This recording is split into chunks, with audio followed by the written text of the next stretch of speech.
family illness. My 6-year-old daughter was her first day one of COVID, so my mind was a little bit elsewhere that day. So my apologies for last week. So I thought we'd dive into it this week. I'm just going to share I've got a PowerPoint for this one. All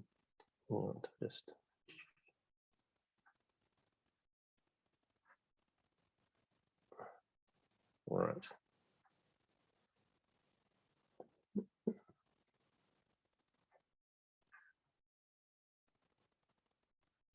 All right.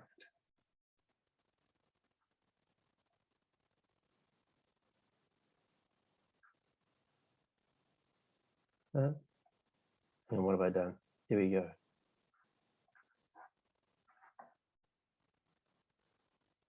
Right, I'm just trying to make sure I can see there we go. Just want to make sure I can see the chat as we sort of, as we talk through. And, right, okay, I've got all my boxes up now. Okay, so just sort of recapping what we have in some of the other sessions that we've done. So we've looked at the technology that's available within libraries, and we've also looked at Libby and the press reader apps to look at the accessibility of what library content is and actually the library technology. I think of this one that sort of like ties it all together is really about making the accessible copies and how just what legal things you have to do to make sure that if you're making an accessible copy, that you're meeting your copyright obligations. So today what I'm talking about is sort of those processes and really introducing these the Marrakesh Treaty guidelines. Okay, so the 4 things that I kind of wanted to talk about today are copyright and accessibility, and kind of like, why are they actually sort of very closely tied together, and why that is the case. Then to actually sort of talk about the Marrakesh Treaty, and then obviously how that Marrakesh Treaty applies to New Zealand copyright, and then I'll be introducing the LIANZA guidelines. So those are the sort of 4 things that I'll be talking through. So it's kind of like a Marrakesh Treaty, making accessible copies 101 in terms of like, what are your obligations when you're actually creating an accessible copy? Okay, so this is my kind of elevator pitch when I talk to people about, why copyright is important for accessibility. So in reality, obviously, I mean, I don't really need to explain too much that if you take a book and you copy that book, that it is a breach of copyright. And so that, that's obviously that's why copyright exists, because it's important that the authors and publishers, receive the financial, they're compensated for the work they've done for the book, so that people don't copy it. That's piracy. However, technically, if you take a book and then you take it copy it into Braille, that is also a breach of copyright. And that also would apply not just to Braille, but also to like an audio copy, an accessible copy of going through. And so that's why there has to be a copyright exemption written into law. So that if you do have a book and then you create it into Braille, so I'm just using that as an example, that doesn't sort of, you're not going to get thrown into jail for making an accessible copy. So, I mean, the wording I liked, and it wasn't, these aren't my words, but they were saying sort of it's a copyright solution for a human rights problem or a human rights issue, which I really like. I think that's probably a fair way of explaining.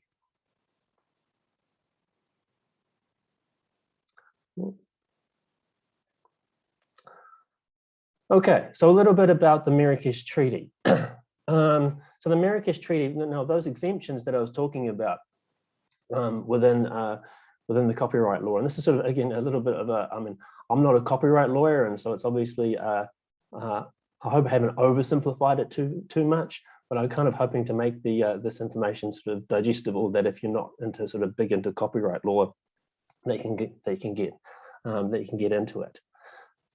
So the Marrakesh Treaty was actually set up, so each country had its own copyright exemption, which created all these kind of problems. So for example, If we, in New Zealand, we had our own copyright exemption so that we could make an accessible copy. I'm just going to use Harry Potter because Harry Potter is the book that everyone uses as an example of.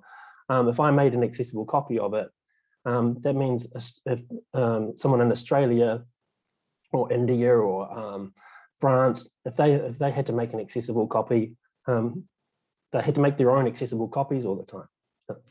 Excuse me. So I think, so this was becoming a real problem in terms of duplication of a lot of work.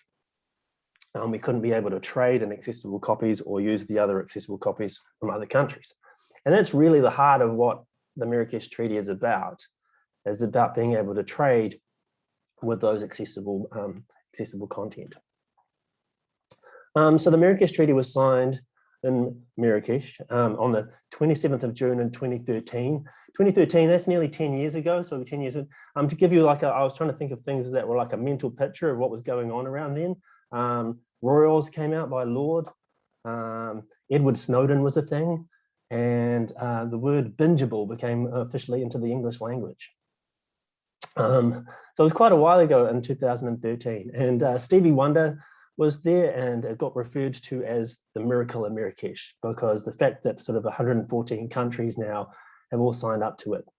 I think people were actually a little bit surprised that it all managed to get across the line. And it's been really amazing to see sort of that it's gone through and all the other countries have been able to, we've been able to sign up. Right. So as a result of the Marrakesh Treaty, the Accessible Book Consortium was set up. The Accessible Book Consortium was set up by WIPO as a place for accessible copies of books to be able to be set up. There's currently 730,000 titles in over 80 different languages. And one of the things I really wanted to point out was that the Marrakesh Treaty and the Accessible Books Consortium was really strongly supported by the International Publishers Association. And so that's why I've got on here, displayed on here, some of the logos of some of the big publishers that have actually contributed content to it. So there's HarperCollins, Hachette, and Penguin. Some of the three, I think, of the big five publishers have all got content. I think the other two have content on there as well. So it's really good to see some of the big players actually working nicely and providing accessible sort of content to be able to do it. I actually myself have a login for the Accessible Book Consortium, so I can actually go in and see the content. I think, if you're a Marrakesh Treaty country partner, you can actually go in and obtain a log on and get set up. If not, you could probably contact us at the Blind Low Vision NZ to be able to look for accessible content. As I was saying, there's lots of different types of content. There's even sort of music notation as well. All sorts of different titles are actually on there. Lots of foreign language material is available. I do remember there was like a lot of Croatian content. In Croatia, they were doing a really good job of getting it across the line.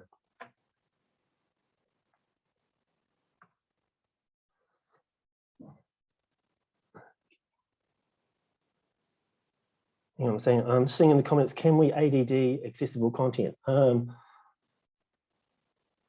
can we add accessible content to it? Oh, right, yes. Sorry, the ADD was in capitals. Can we add accessible content? That's a good question. I'll write that down. Short answer is sort of yes. It's about the process of it.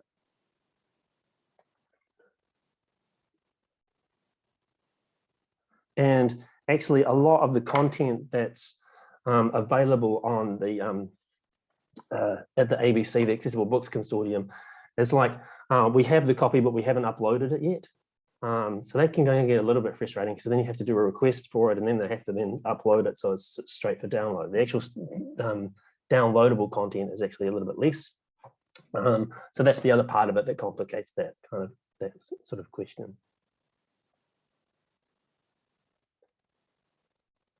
Oh, okay, great. Yeah, so I'm just seeing in the chat here of making e-copies some of my own copy. Actually, I mean, if you're, as this is something that I sort of we'll talk about, touching and sort of touch on a little bit later on, but if you make your e-copies accessible straight away, they don't need to be submitted to the Accessible Books Consortium, because they'll be accessible through the public library system. Or, if someone purchased them sort of digitally, they'll be accessible. So, so we're really only talking about making accessible copies that if there was an accessible copy doesn't sort of exist. Okay, so the Marrakesh Treaty came through. In New Zealand, we signed up to the Marrakesh Treaty in October of 2019. You can kind of see there was quite a little bit of a delay between sort of 2013 when it signed and when we signed in October 2019, where we I was trying to sort of make sure I say this, it's noticed over, where we submitted our instrument of accession in October of 2019. I think that's another one of those legal terms that we were able to make sure that we actually abided by the Marrakesh Treaty. And what it did is that it then triggered off what we had to do was change our copyright law, or amend the copyright law that was part, so that we were matching all the other Marrakesh Treaty organizations. And so one of the things that I want to do, I mean, the actual legal part of this, which is Section 69 of the Copyright Act, isn't actually very long. But what I wanted to do was just take a little focus at some of the relevant points that I think for public libraries, and then just sort of take a little bit of a talk about it. So,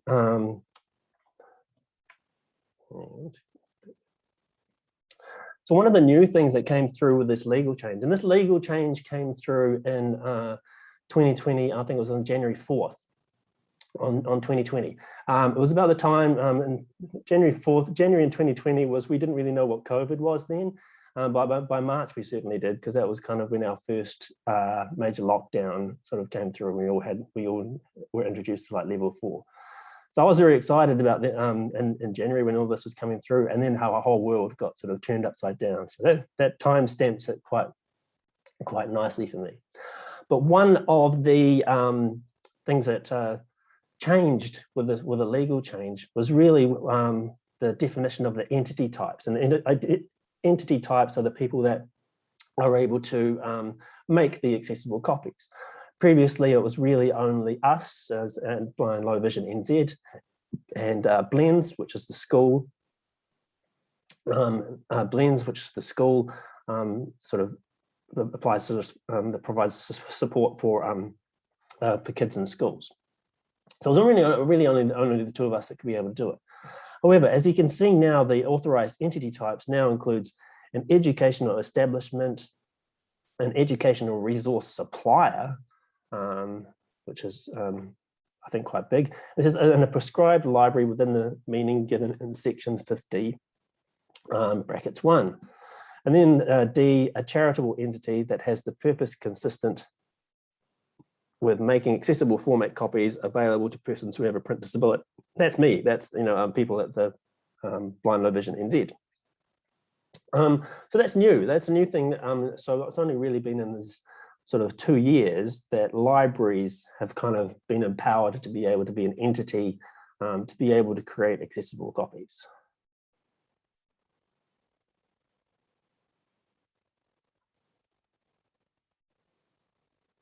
Heather, I see your question.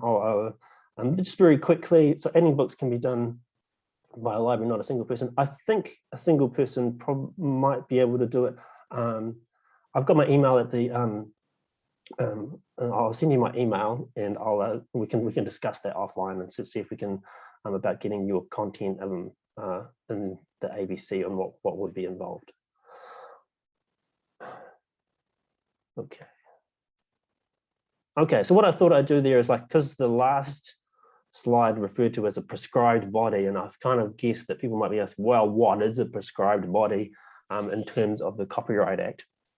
And so a prescribed library means the National Library or the Parliamentary Library or every law library provided and maintained under section 375. It says a library maintained by an educational establishment, government department or local authority, or a library of any other class of library prescribed by regulations made under this Act, not being a library conducted for profit. So that's quite a large selection of libraries. And I think the other reason why I did that was that, say, sort of like, libraries in prisons or libraries, the different types of libraries will be also empowered to make these accessible copies, which I think is a really important thing to to outline.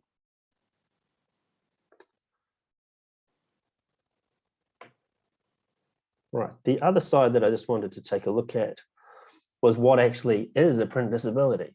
And so it used to be defined in the Act previously, and then with the copyright change, excuse me, there was a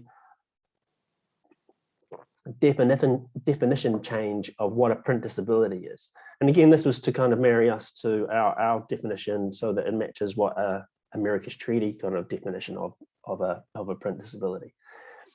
And I think you can kind of quite safely say that it's quite, it's very broad in terms of its definition. So I'm just sort of reading it out. It says, a print disability in relation to a person means an impairment that prevents the person from enjoying a printed copyright work to the same degree as a person who does not have that impairment, but B, excludes an impairment of visual function that can be improved by the use of corrective lenses to a level that is normally acceptable for reading with a special kind of light.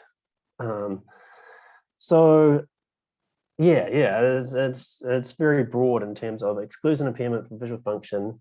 So basically means that if it can't be corrected by glasses to a level that's acceptable for reading without sort of like a special light, because some people do need sort of extra light to be able to print. So my interpretation with that is that it would include people with like with dyslexia, or that have sort of a other sort of reading disability that might not be categorized as a print disability. Under the previous definition, it was quite clear that someone who had a physical disability that couldn't turn books was also included, where that's not so clear in this definition, where it says means of impairment that prevents the person from enjoying a printed copyright work to the same degree. But my interpretation was that it would be. So we had some people that that might require an accessible copy, not because of a vision loss, but because of a they were actually physically unable to turn pages in a print book. Hang on.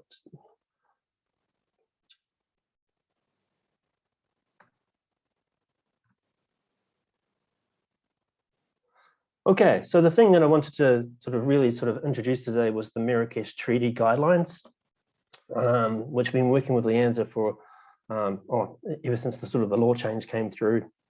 And just really wanted to do a big shout out to Sarah Powell and Melanie Johnson as well. There were two people that were quite instrumental in getting this up and running. It's really, really good in terms of like what the content that it's got in there. And I think they've done a really good job, because both the people who are involved are involved in copyright law.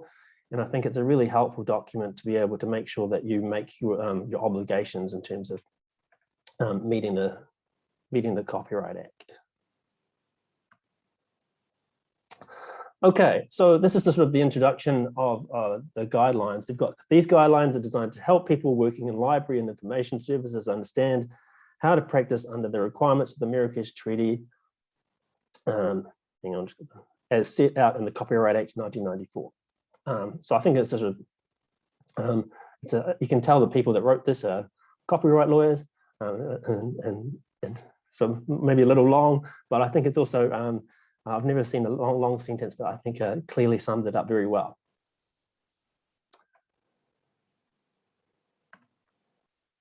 Right. So probably I'm going to go one of the best things about this document, I feel like, is that it has a built-in checklist, which I think is really awesome, which I'm going to actually run through each point in the checklist. But there were just a couple of things I wanted to pull out from the guidelines that I really wanted to spotlight. Now, one is, if you are making accessible copies, you do need to register with MB, the Ministry of Business, Enterprise, Industry and Enterprise. There we go. Yeah. I'll go with that. So you actually need to register with them. They actually keep a list of all the entities that are actually making accessible copies. They're legally required to do that as part of the Act. The other one is contacting the copyright owner of the work, or making a really good attempt to be able to making a contact with the copyright owner, because and a lot of times it's going to make your life easier if they've got an accessible copy or a digital copy that they're able to give you, then that's great. And I think the last one that sort of isn't spoken sort of too much about is respecting the integrity of the original. I haven't come across this as an issue so far of, in terms of people saying sort of like, that there's been an accessible copy created and then someone said like, oh, you've ruined the integrity. Hang on, so I'm breaking the law by reading out my books into a tape recorder for my blind friend. Yes, no, you are not breaking the law by doing that. One of the things the new law creates is that if you make an accessible copy from your own material, that was actually clarified that it's not breaking the law. Sorry, I'm just responding to a comment in the chat.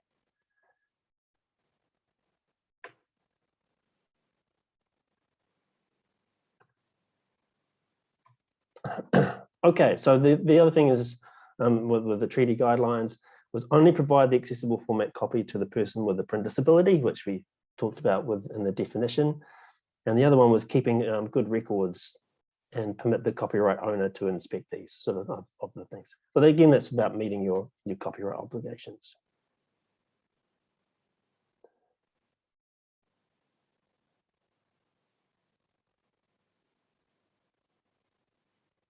Right, so I'm just looking at the chat again. It says, I never asked the copyright owner or anything. I think that's really just a matter of, so in the case of, if you've read a book out into, so in the case I'm just reading in the comments of like breaking the law by reading the book out into a tape. And again, I'm not a copyright lawyer, so I just want to sort of put that out there for a second. I think the thing is that, there may be, I mean, in some cases, but not this case, perhaps, there may be already an audio copy of the book, so you don't have to read it out. So it can actually save you a lot of work. And so I think that's really where I come from in terms of trying to sort of, I understand perhaps in this case, but I think that's the reason for, in general, to access the, to try and make contact with the copyright owner. I also think it's actually just generally from our point of view, we want to sort of keep good faith with the publishers. So I think in this case, it's a good idea to try and get in touch with the copyright owner of the material if you are actually doing it. I do know that they really appreciate that when you're sort of making contact with them about it.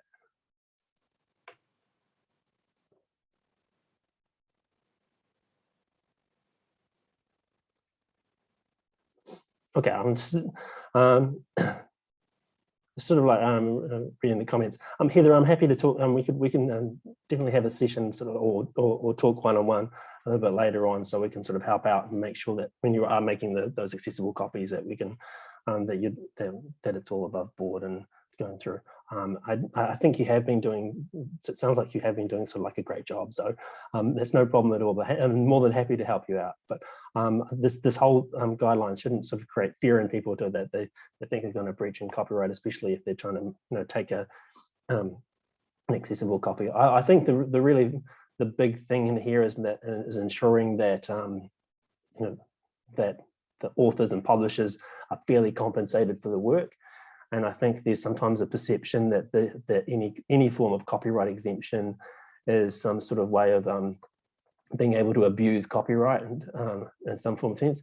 And I've been working here for, so I've been in this industry for nearly 2 decades now, and I have not once seen an accessible copy being used in any sort of form of piracy or anything. Even anecdotally, I haven't heard any stories internationally. They're very protective of that for that reason, because they want people to make sure that that it's a very respectable sort of form of way that it's being copied. And I think people that are in this industry of making accessible copies usually go far and above to ensure that the works are not sort of are copyable in any way. Right, sorry, just going back to the treaty guidelines, and I think the treaty guidelines, these guidelines help you put in sort of a good stead to be able to make those. And Heather, it's perfectly fine. No, it's great. Okay, so getting into these guidelines.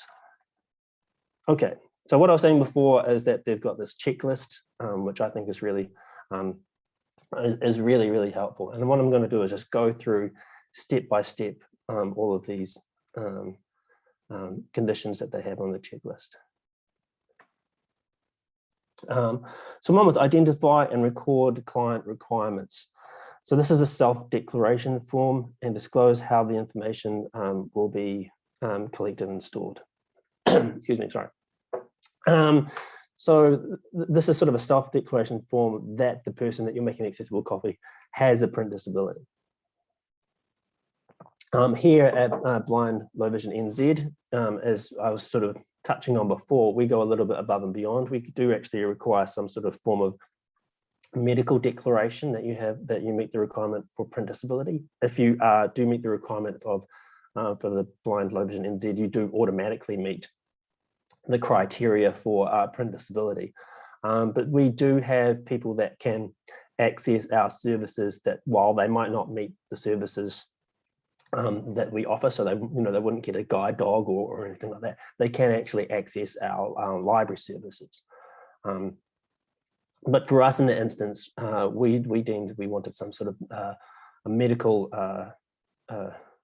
evidence is a bit of a strong word, but just some form of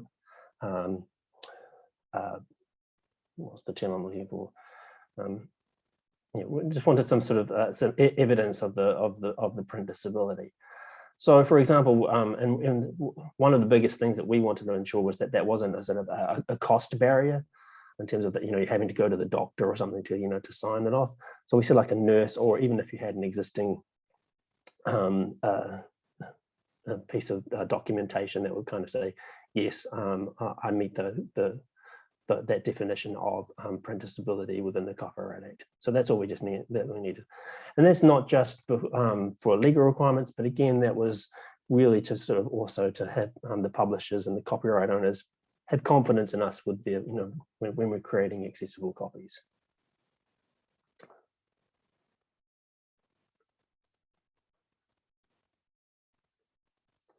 Okay, this is actually probably a real big one that people easily skip, was that check for the available copies.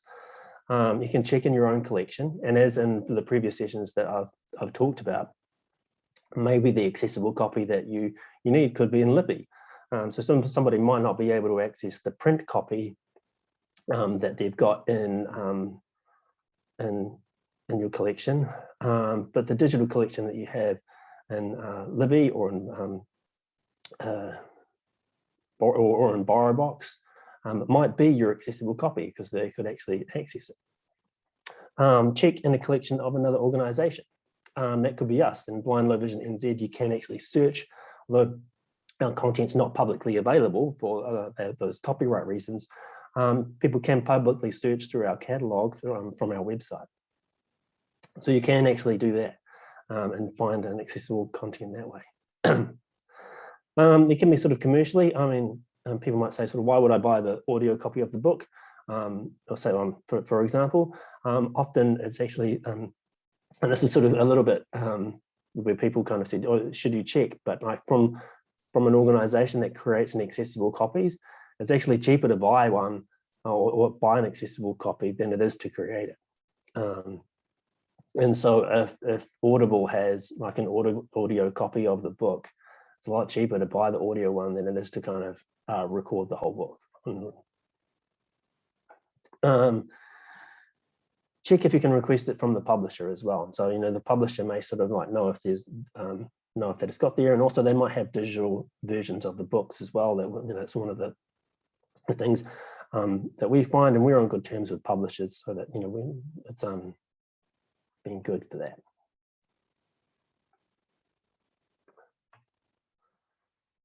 Okay, notify the copyright owner, email the copyright owner if possible. Some people said it's really hard to find the copyright owner. I do know that at copyright.co.nz, and they've said if you actually send them an email, they will go and find the copyright owner for you, or they'll help you, at least sort of like help you out. I think that's sort of a really good sorry, I was reading the comment. Why should people show medical evidence of this breach of rights? No person should have to prove their disability to receive the service. Sorry, I'm just reading the comment here. It says, why should people have to show medical evidence of a disability that breaches human rights? No person should have to prove their disability to receive a service. I think this is for us in terms of, saying that it's more of an interpretation of the legal things. It's not really proving that you have a disability, it's proving that you meet the definition within the Copyright Act. But I agree with the sentiment of what you're saying, though, about proving a disability.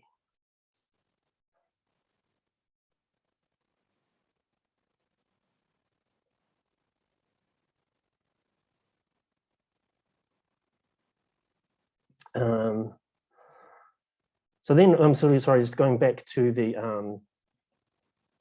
guidelines. The next one is to obtain or create the accessible format copy. Oh, hang on.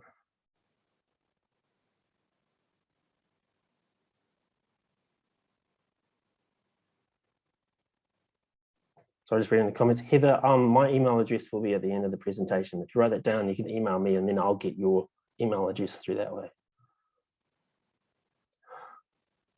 Okay, obtain or create the accessible format copy. So this is obviously the big one that we're actually sort of like talking about. Individual or so you've actually gone through all the process already. You realize that now you actually do have to create the accessible copy. Here you've got the point that I've really raised here is that whether you create the accessible copy for the individual that you're sort of like creating for, or do you kind of use some standards, which I touched on the accessible copies, so that it can be more generic. So for example, I mean, like the standard I'm probably going to pull out is EPUB. And the reason why I kind of like talk about EPUB is that you can actually create an EPUB format in Google Docs and Pages. Word, you can do it with a plugin from the Daisy consortium. And the reason why I do that is that then people can actually make changes to that document as an accessible format. So for example, with an EPUB, you could then read it on electronic braille. You can make a braille content. You can make the text bigger, smaller, change all the fonts. You can do anything with it. But however, you may know what specific requirements are for an individual if you're creating it for an individual. And so that might be different to actually using the standards. As I was saying, there's no real specific guidelines for print in books. However, there are guidelines within EPUB because EPUB is now sits in with an EPUB file is essentially kind of, and it's a popular format that's within the digital library system already. Again, this is a little bit of an oversimplification, but it's essentially like a website, a miniature website in one file.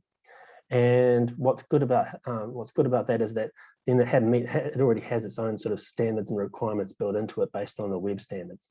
So the EPUB format now sits with W3C, which are in charge of the web formats. And if you want more information about that, that's in sort of like one of the previous sessions that I've actually gone through.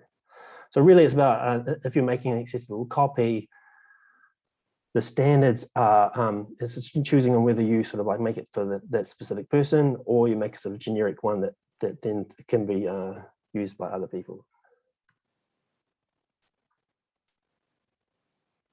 Okay, supplying the copy. Supply a copy to the client via a secure delivery mechanism, include a written copy warning notice.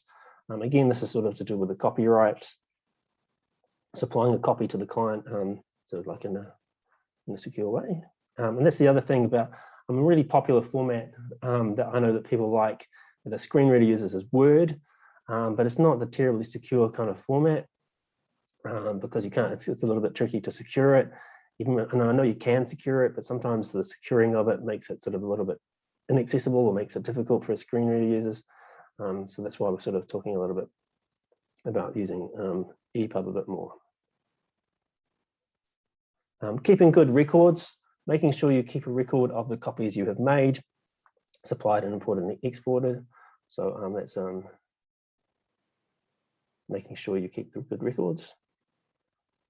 And then storing the accessible format copy. So store a copy of the work in a secure place for future and record the metadata of the AFC and catalog for discoverability. So I looked at this and was wondering sort of what AFC was, and it's an accessible format copy, obviously. So we'll go from there. Okay, so that's sort of run through everything within the checklist.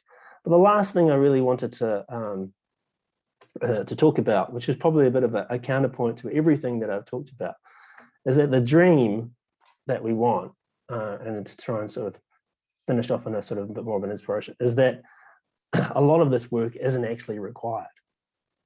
Our dream is that all the content is actually born, the term we use is born accessible.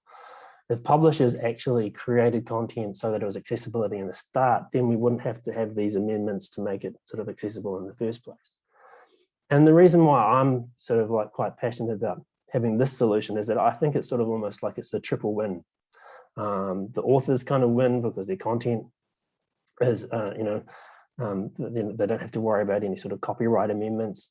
The same with the publishers and the readers as well. And I think, I mean, for me, like a nice little story, well, not story, but sort of, I think I was talking to Richard Orn, who was the head of the DAISY consortium, which is the DAISY format is a sort of a major accessible format. And he was saying that there were students in the United States that were able to go to school, and they could pick up their books, and they were already in accessible formats. So at the same time they purchased their books, they were able to get them in accessible formats. The digital copies had alt text and had all that information in them, so they could start straight away. And I see this sort of quite a lot where students, if they start, whether it's tertiary or at school, then they have to make an accessible copy that sort of like it slows the whole kind of process down. And sometimes creating those accessible copies would interfere the time, can take a long time and then interfere with their studies and go through that way. So if the content was accessible at the very beginning, then a lot of these sort of like issues would go away. And I think this is where I really want to start doing a lot of work and sort of ensuring that that publishers actually create their content accessible from the very beginning, so it comes through. And then also talking about like content in Libby and Press Reader, if that content was accessible at the beginning, then again you wouldn't have those kind of problems. And lastly, just wanted to finish off with the numbers, because I think a lot of people kind of think this surely wouldn't affect too many people. I know some people, it's a lot common to pull out the 1 in 5, 1 in 4 with a disability. But the estimated number of people with a print disability in New Zealand, and this was the number that they were using in Parliament, and they were ratifying the Marrakesh Treaty and doing the copyright law changes, was 168,000 New Zealanders. So that's a significant amount of people that this will affect, and I think that's sort of like a significant amount of people that will affect. So I think that's what I kind of really want to sort of finish up on, because I think one of the things I always find challenging with creating print accessible copies is that I think some people sort of equate the audio equivalent of putting captions on a movie, whereas that's not really regarded as very controversial. I don't think that I've never heard of a filmmaker or anything sort of say, "Oh, I'm not sure about putting captioning on my movie." And in fact, it's normally usually strongly encouraged. Could it be better, and can they do sort of more work with that? Yes, most definitely. But I've never heard of, we don't have to have any sort of a copyright amendments around having the having captions within movies and TV series. But with this is sort of like, well, required for print disability, and so I in my world I kind of see them as being similar. It's a way of people being able to still access print to be able to go through. Right, my voice is going, so I think and that was my last screen. I said I was showing you my email address, which is tsmith@blindlovision.org.nz. If anyone has any questions or they want to have a bit of a one-on-one Zoom about any sort of specific issues, I'm more than happy to have any sessions like that in the future. So thank you very much for everyone for coming along, and hang on, I'm just checking the chat for any more questions.